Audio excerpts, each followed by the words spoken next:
Hi, and welcome to an episode of the Thoughtful Talent Show. I'm Jen Werner of Jen Werner Coaching. And I'm Chad Ahern of Talent Teams Consulting. And today we have two guests back with us. We have one returning and one new. I get the privilege of introducing our new guest. Kristen O'Shea is a fellow Gallup-Certified strengths coach. Through her business, O'Shea Strengths Coaching, she works with as a trainer and coach for organizations to leverage their greatest asset, their people. Kristen has her master's of education in positive coaching psychology. And as I already mentioned, she's Gallup certified. We also know her from our E to Grow coaching community. Kristen also serves as a state senator in her home state of Kansas. She owns and runs a retail business. And today she joins us from her neighborhood of Topeka, Kansas. Welcome, Kristen. Thank you very much for joining us. Glad to be here. Hello, everyone. Welcome, Kristen. Yeah, it's so good to have you. And it's my honor to reintroduce you or bring back on the show Ron Cheshire. You might remember him from our futuristic episode because he was on for that one as well. Thanks for coming back, Ron. He is a leadership and team coach, author, co-founder of Co-Leadership Group. He believes in focusing on people and using their strengths to be more effective. He's been a Gallup-Certified strengths coach since 2017 and also holds coaching certifications in from Ericsson International ICF, which is he's a PCC coach, and E to Grow, so part of our E to Grow community as well. Ron is a certified coaching ourselves facilitator and skilled in leading co-development action learning groups. In addition to his professional pursuits, Ron has a deep passion for sports, especially soccer, and has been a team coach for many years. Welcome back, Ron. Oh, thanks for having me back. Yes, nice absolutely. to see you all again. And Ron, where are you coming in from? Remind me. I'm coming in from Montreal, Canada. Ah, wonderful. Ah, yes, my northern neighbor. Yes, right. Well, and I'm so glad to have you both here. So today we're going to be focusing on the CliftonStrengths talent theme of discipline. I teased that I'm going to gush all about this one because it is my strengths envy. It is the one I wish I had up high. So remind me, where does this fall for you, Ron? Where does it fall in your top 5? Your number five? Okay, Yeah. great. Right. And Kristen? Number 2. Number 2, fantastic. Okay, so we have the experts here because Chad, where is this for you? This is actually my number 6, and I'm becoming more and more familiar with it. But I'm really thrilled that we've got 2 people that live this in their top 5. So I'm also hoping I can glean some insights on how I can better utilize my discipline. Oh, I love that at 6. Yeah, I'm so envious. It is 31 for me. So this is that talent I always look for in others to help me make sure I get to where I want to go. But we can talk about more of that later in a minute. Chad, do you want to start us off with that short description from Gallup about discipline? Yes. So Gallup defines this talent theme in its short version as follows. People exceptionally talented in the discipline theme enjoy routine and structure. Their world is best described by the order they create. And so that's the short version. We know from being coaches and people that we coach that there's a lot more depth to this theme than that. So to start us off, I'd like to ask our guests, Kristen, I'm going to come to you first with this question. Just think about your discipline theme, not think about all the other wonderful themes that interact with it. But if you sort of separate discipline out on its own, I'm curious if you could give us a couple examples of sort of how does this show up? Where does it maybe display itself in your life? Yeah, talk us through what this theme looks like when it comes up to play.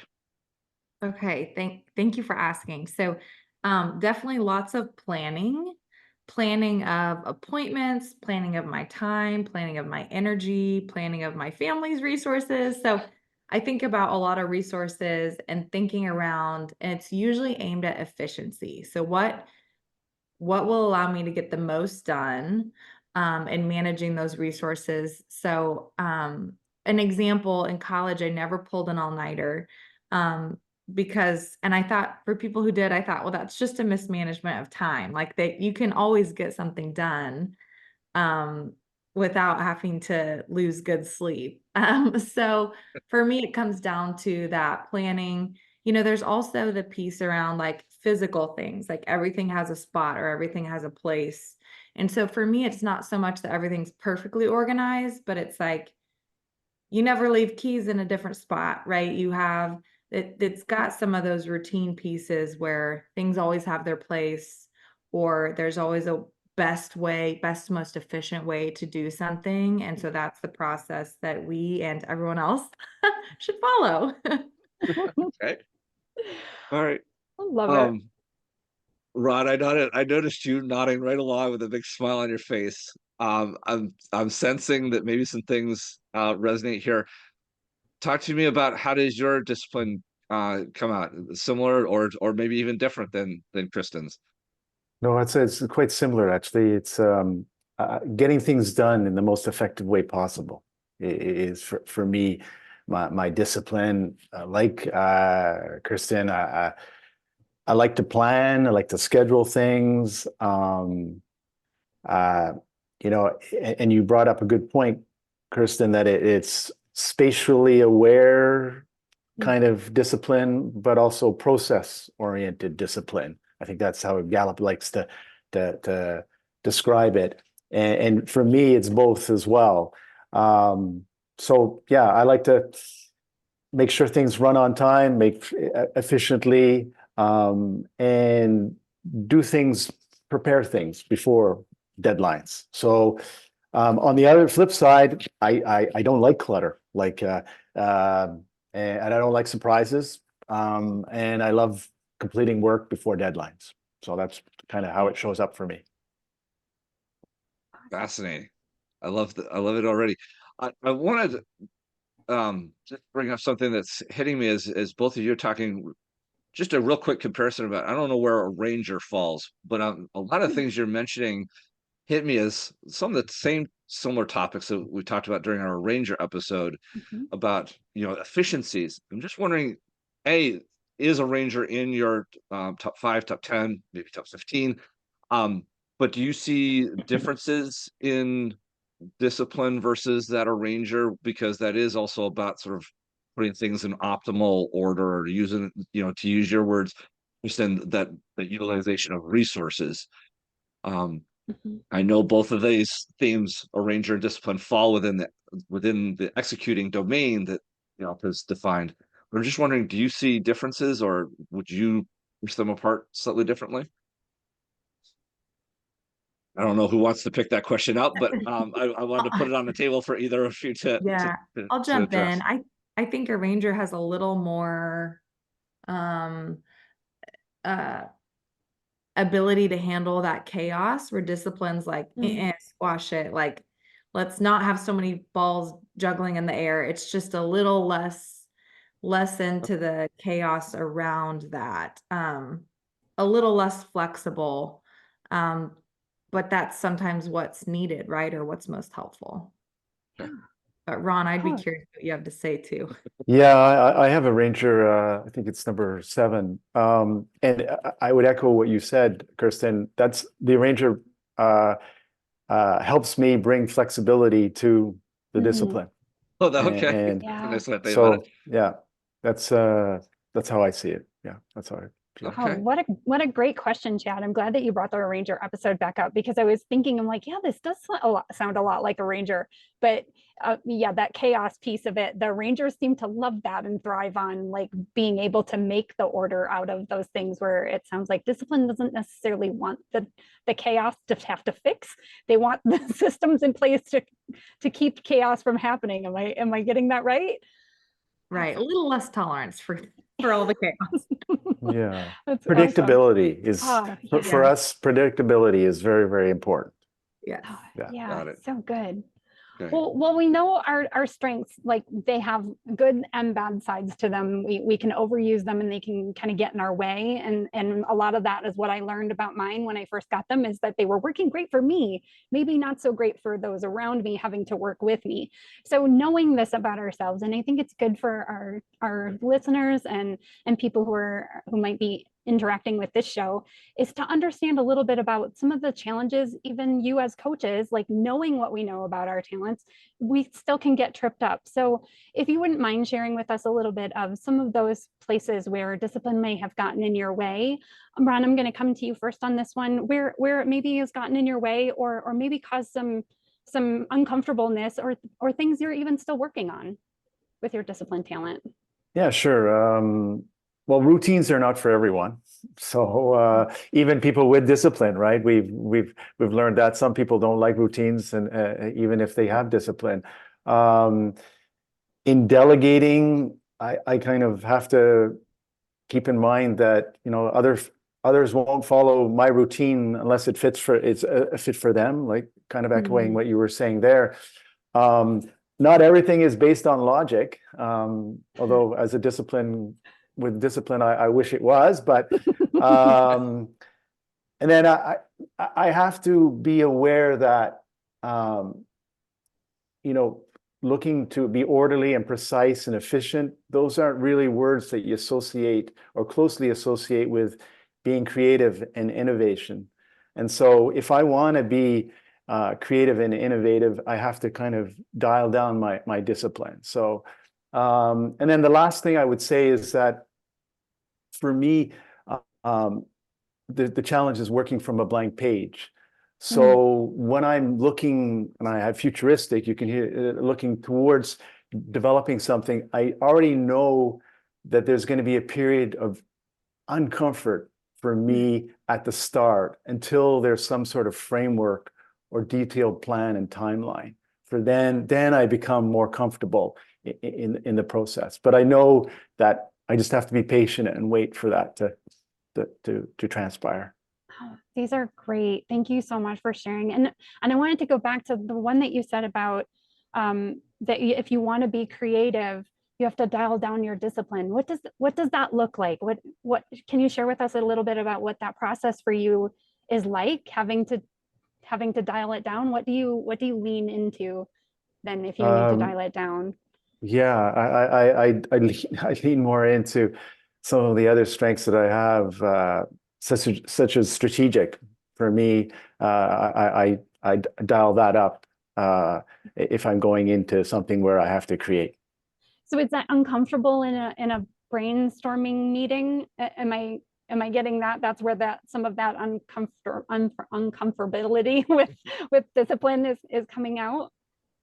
Well, if I'm on autopilot and not acting intentionally, yes, yeah, absolutely. It doesn't serve me very well. Yeah. Sure. Thank you so much for sharing.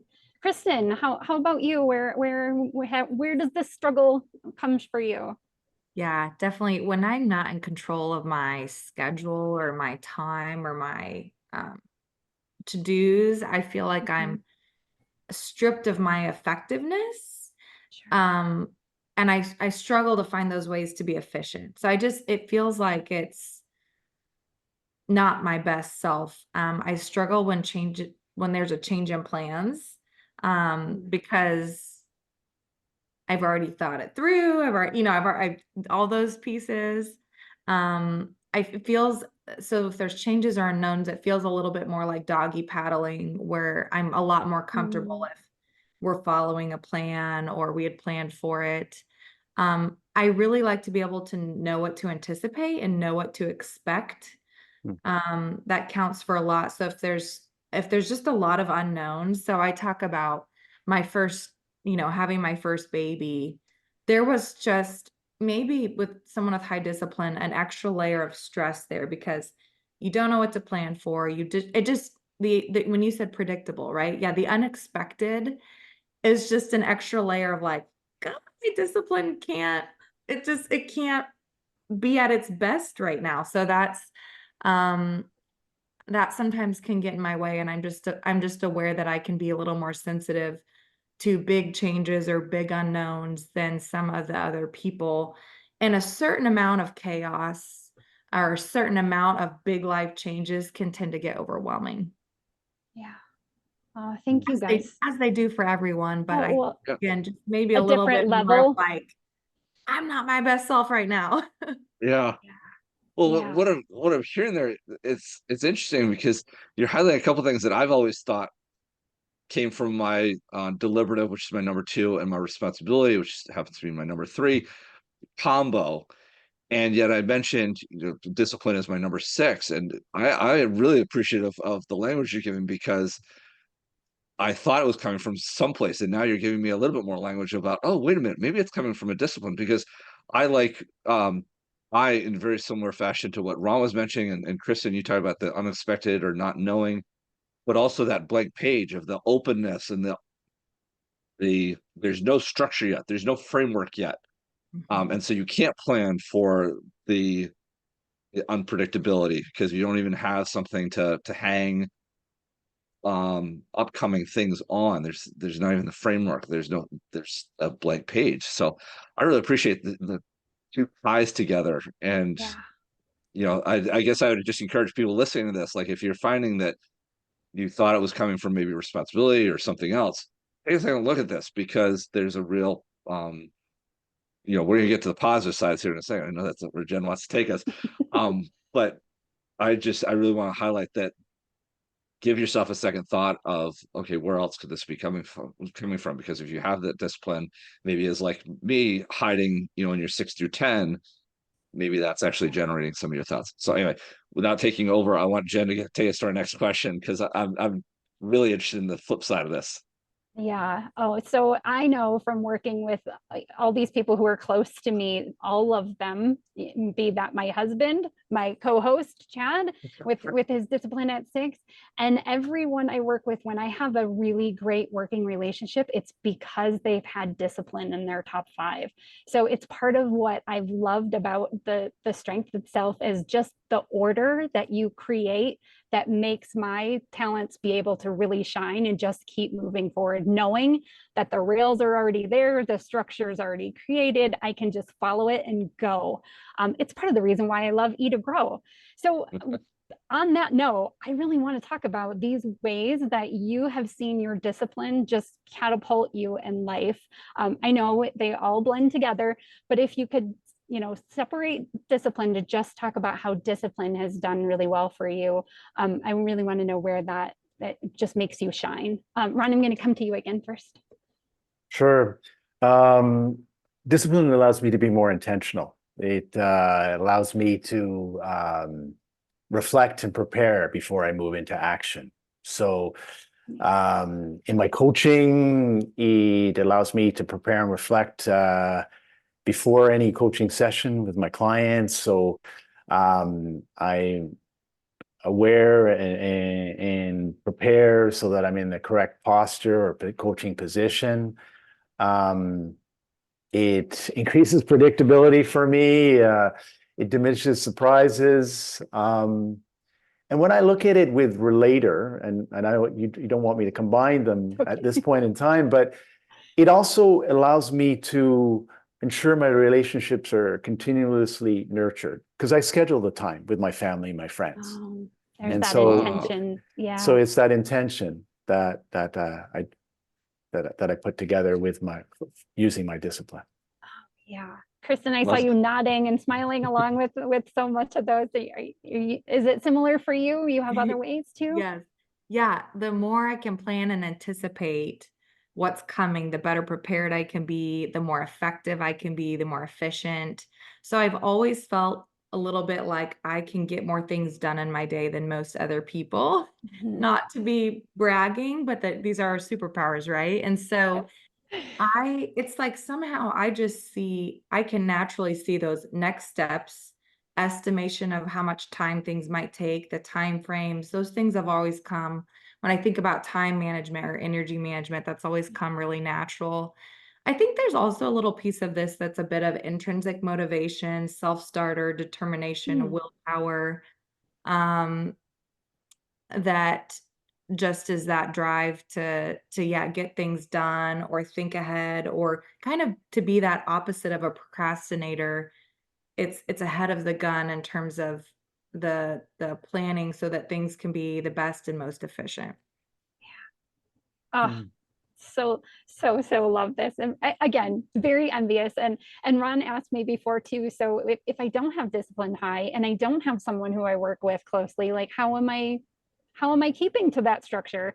And I really do think, like, not to make this about me and my stuff, but I mean, I have all these great, getting stuff done talents, but it's messy. The process is really messy. So the way I can keep that at least to a minimum as much as possible, I think I really lean on my maximizer and probably a little bit of my consistency too, to really help me get there. And then always that responsibility, making sure I can get it done on time. I unfortunately am the one who would be pulling those all-nighters, Kristen, because my process is not pretty. Chad, I know you want to talk about these blending of themes, which is what I just started us on. So you could lead us right in. That's a wonderful. This is the wonderful part about this show, is that we get our guests going and they start talking about themes. I love that Ron's already brought up later. I want to build on your comments and Ron's comments and a little bit. Kristen, you're sharing some great stuff here, and I want to sort of expand it. So, we've had these first couple questions focus on sort of discipline unto itself, but we know as coaches and anybody that's spent any sort of time with Gallup's strengths-based development knows that our themes are never operating in silos. They're always pairing up. They're always either helping or balancing out the others. So in that vein, I wanted to ask, as you think about your discipline and going to use that, are there other themes that you regularly find yourself kind of pairing up with it, that it's its sidekick that goes and just makes it that much more effective? I mentioned my deliberative before. My deliberative and analytical can be really powerful when used properly, but they always seem to be pairing together. I'm curious if you have similar pairings for your discipline that supercharge it. Kristen, I'd like to start with you this time, and obviously, Ron, we want to hear your take on this too. Kristen, what parents do you get? What super talents do you go to? Yeah, my favorite one, I think, is harmony. And I think it's what often maybe softens some of the edges on what could look a little rigid with discipline. But I've mentioned a couple times managing of resources, and I think that's a lot of harmony, right? It's especially when it comes to people or emotional or our energy resources. And so I think of efficiency of people, kind of that organizational development, like how are people going to be the most efficient to get what we want to get done. And so the discipline and then the people piece of, hey, this team has to get here. How's harmony going to help us all get there? I also think individualization. So we talked a little bit earlier, oftentimes discipline, sometimes it gets, and for some people it is, but the sameness, and it kind of can look a little like consistency. So for me, then having individualization high, consistency a little lower, I think it helps me to, there might be a structure, but the individualization helps me to say, everyone's different, or my day's different today, or who I'm meeting with is different. So it gives me a little bit of that flexibility or that valuing change and difference, when maybe discipline would prefer some of the sameness. And then I feel like having a lot of the other kind of purple talents, executing responsibly, focused, achiever, deliberative, they can all maybe kind of increase the intensity of it, but also allows me a lot of ability to act independently to get things done, right? So for me, that's been owning businesses. Like, I don't need a lot of outside, like, I'll just get up and do the work. And that's kind of that independence. I think those themes come alongside discipline to help it be successful. Nice. And Chad, I love the way that you called it sidekick, especially because Kristen says it's her superpower. So I'm thinking of her other talents coming along like a sidekick. That was cute. Sorry. That's all right. I actually want to come back to, I have a thought developing in my head that I want to come back to Kristen about, but I first want to hear what Ron has to say and what themes he goes to supercharge his discipline, because I think it might help me build out my thought a little bit. Ron, what themes do you go to? Arranger, as I mentioned before, brings me flexibility. Strategic helps me be more open to mid-course corrections. As you know, that's one of the needs of strategic. Self-assurance helps me balance the need of predictability. And then we touched on this before, relator helps me maintain those relationships because I intentionally schedule them in my calendar. So I would say those are the four examples of how I use the combination of pairs. Yeah, Nice. fantastic. Yeah, so the thought I had coming, and I really appreciate, Ron, your take there with strategic and arranger and being a little bit more flexible, is what I've often had sort of perception about, and I've heard this from coaching clients that I've engaged with, is, they think discipline is, well, my day is always the same. It's always in the same order. And what I wanted to highlight is, Kristen, you mentioned the individualization theme, and then Ron, you mentioned your arranger and strategic, and that there can be a flexibility to this. It's just about sort of the pre-planning of it. So it's not like in the middle of your day, everything gets jumbled. That Upheaval. goes back to those sort of darker sides or negative impacts that we were talking about before. So I wanted to bring it up because I think it's a misperception. It's something that I wrestled with. Again, I was thinking a little bit more out of a responsibility place at first, but the more you're talking, I'm realizing it's my discipline. But I, like Kristen, have individualization at number 9, so it's relatively high.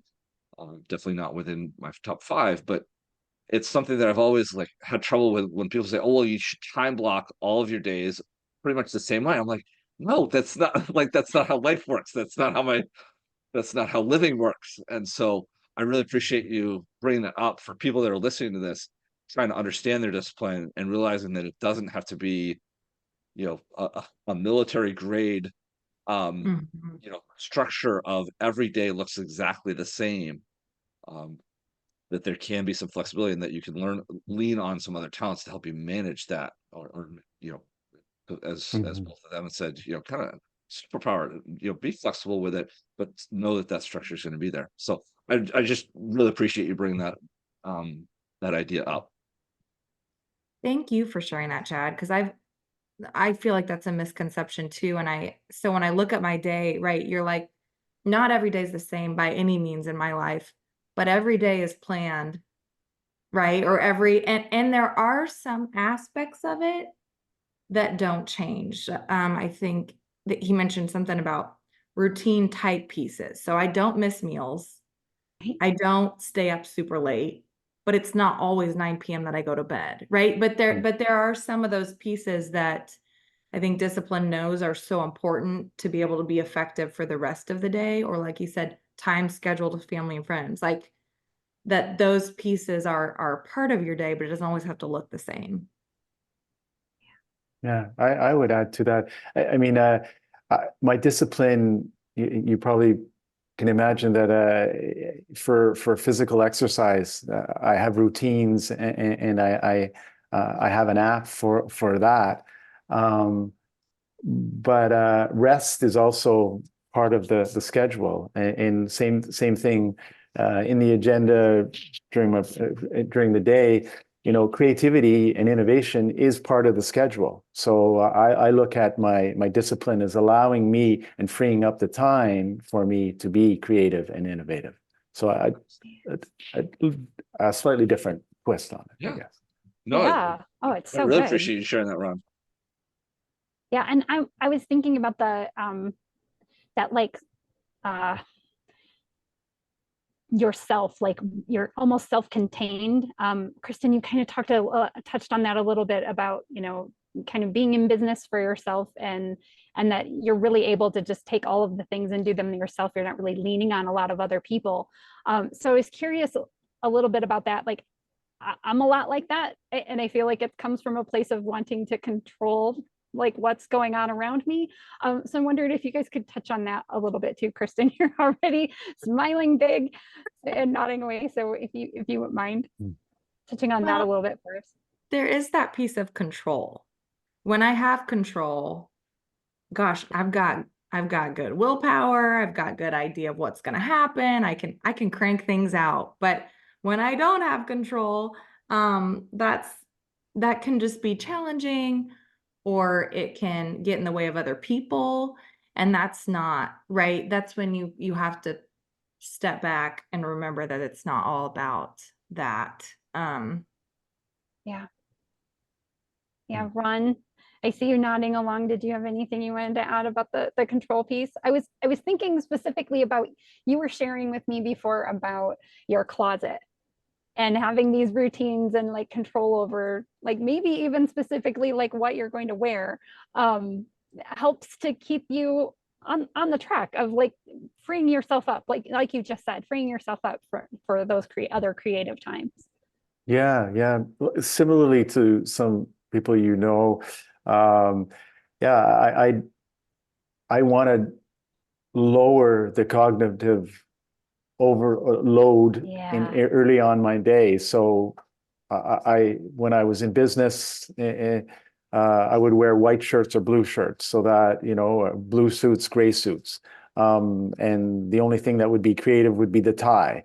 So so to prepare and intentionally do that lowered my stress level, I guess, at the beginning of the day. So I was able to do other things. Yeah. So it's to do these small little things to be more efficient, effective, lower the decision making overload perhaps at the beginning of the day. Yeah. Yeah.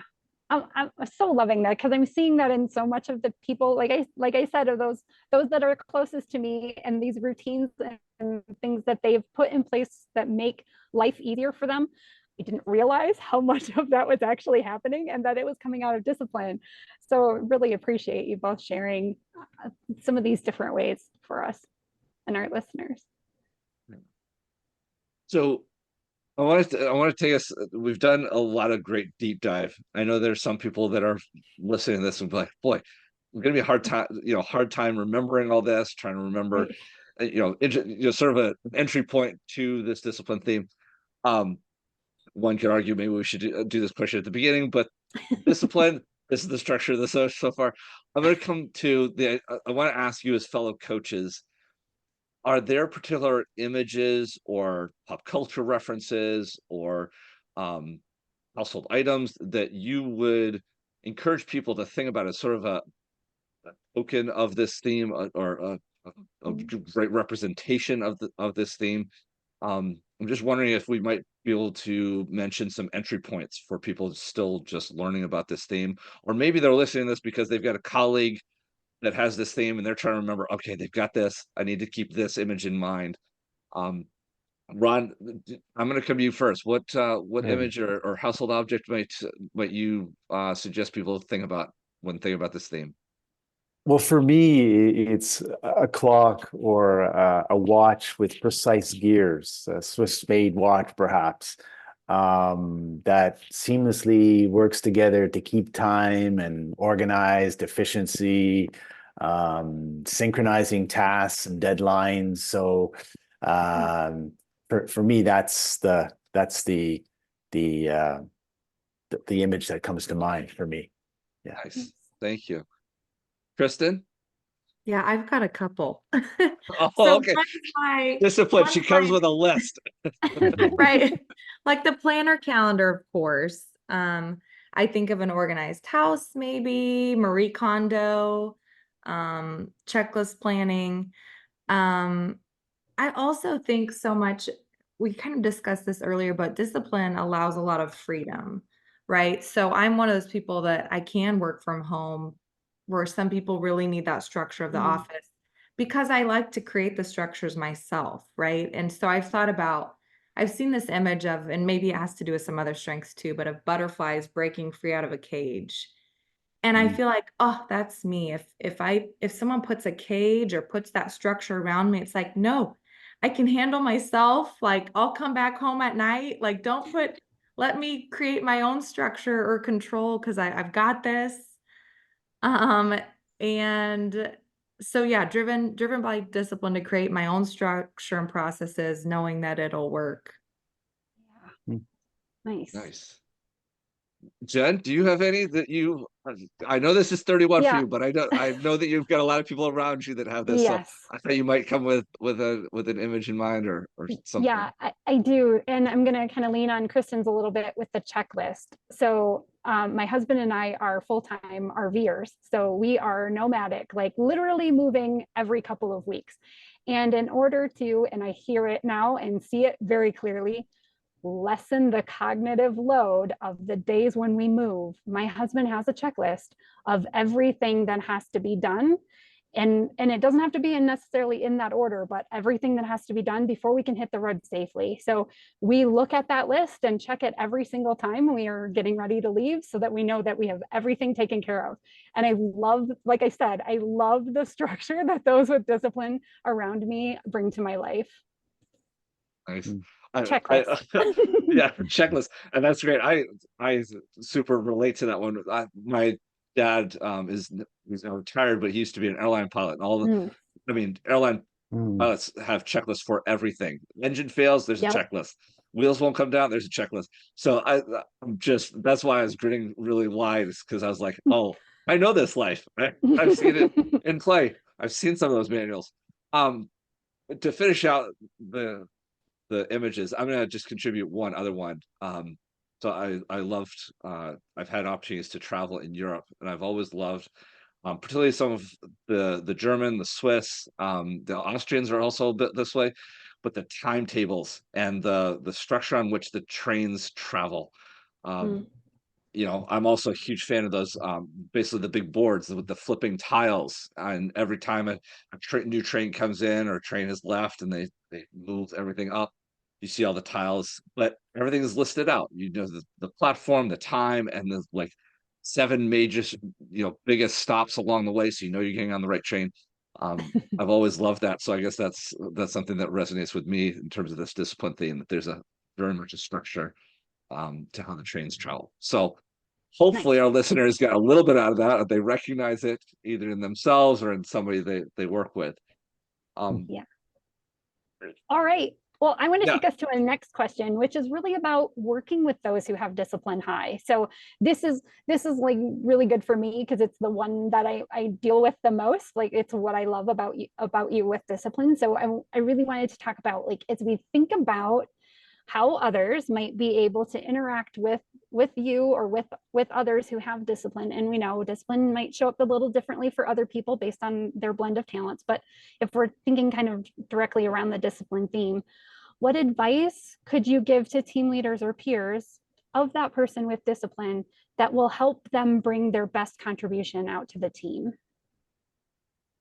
And Kristen, I want to start with you this time.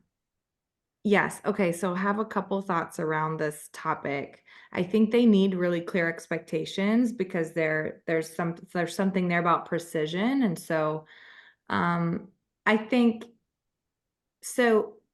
Ron sent me this morning let's like some of the least likely pairings, and disciplines is the pairs ideation. And so it goes right along with what I was going to say next. Brainstorming meetings can be hard because, right, and for me, ideation's in the bottom 4. But it's kind of like, where are we going with this? It's not really practical. It's usually chaotic. And that serves a purpose at times. But I think they might need something to do during that brainstorming meeting. Hey, you write down every idea, right? Or just that something tangible to hang on to. Or maybe they're in the second brainstorming session, which includes, how would we actually plan these things? So having that parameter, or having them help maybe set parameters. They're good at creating that structure or that timeline or that plan. So help give them that authority to do that. And consider that they may not need to be told twice. Maybe let them run the agenda or create those follow-up steps, because they're already thinking about those details and how this fits into what's next. Oh, those are great. Yeah. Great. I know Ron, I want to hear from Ron. I just want to add one comment to Kristen, because you brought up something really beneficial about discipline in brainstorming meetings. One of the other places that I've actually found my discipline has helped some teams, but you need to be kind of invited to that role, is take the ideas and allow the person with discipline to organize them. Find that structure, like, and part of it's probably my analytical coming into that a little bit, like I find the patterns, but allow them to start defining, okay, these are the threads running through certain contributions. might just be another way to help bring out the discipline. So I just wanted to add that. I definitely want to hear what Ron has to say. I'm sure he's got some great additions too, but I wanted to add to what Kristen just said, because that's been a role I've been asked to do on occasion. Yeah. Yeah. Yeah. Thanks, Chad. To build on both of your comments, prioritization is important for these people. So you kind of don't want to kind of show up with a surprise to people that have discipline frequently, because they do have a need to prioritize. They do have a need to order things. So you have to allow them to do that. I would invite them to share their plans, share their routines and their detailed lists. Invite them to help others get organized. And I think you have to recognize in a way that not everyone has discipline. So allow them to, not necessarily focus on the process, but more, or the methods, more on the results. So I think those would be to be aware of what that person needs in terms of the discipline strength or discipline theme. Yeah, I think you brought that up about the delegation before too, about like if you're delegating, you probably should, if you have discipline high, maybe back yourself out of the like being in charge of how they're going to do it, because probably working with me and my achiever and an activator, you're going to be like, what are you doing? Let me help you with this. It's part of the reason why I make those great relationships with those with discipline, because I feel like you guys can't really hold it to yourself. You really do see the inefficiencies in others and want to help them. I don't know if you feel that. Kristen, you're smiling and laughing. So it's something I just like had an aha moment. Like everyone has always tried to help me be disciplined. So maybe that's a thing. Yeah, it's sad, but yeah, seeing those inefficiencies in others, again, it's the gift and the what makes it hard, right? And I'm specifically thinking, gosh, if you could hear from my husband right now, he'd tell you all about that. But yeah, you see how things could be more efficient or effective. And so maybe too, knowing that they have that and they want to share that, and it's not coming from a place of trying to attack other methods. Yeah, we talk a lot about that. It's the motivation behind this is always good. Like the motivation of our strengths is always coming from a good place. Like we want others to be disciplined. We want them to be efficient and effective and get there easily and not struggle like me staying up all night like working on this. So yeah, thank you so much for reminding me about that motivation piece of it. Yeah, absolutely. Really appreciate those thoughts, because love it. They do, as we've highlighted throughout the show, they do have this amazing superpower. You just kind of need to channel it in the right place and inviting them into certain places where they can do that. I think is a great, hopefully it will be a great aha for some team leaders that are listening to this, that are trying to invite people into that conversation and just not quite knowing how to do it. So thank you very much for highlighting that. As we, believe it or not, we've spent a wonderful hour with you. This has flown by us, and you've kept us right on schedule, as people with discipline would. As we round out the show about this wonderful discipline theme, I'm wondering if each of you could give us maybe 2 or 3 key takeaways. Maybe it's something that you really wanted to re-highlight from something you've already said, or maybe idea about discipline that we haven't necessarily addressed with our specific questions.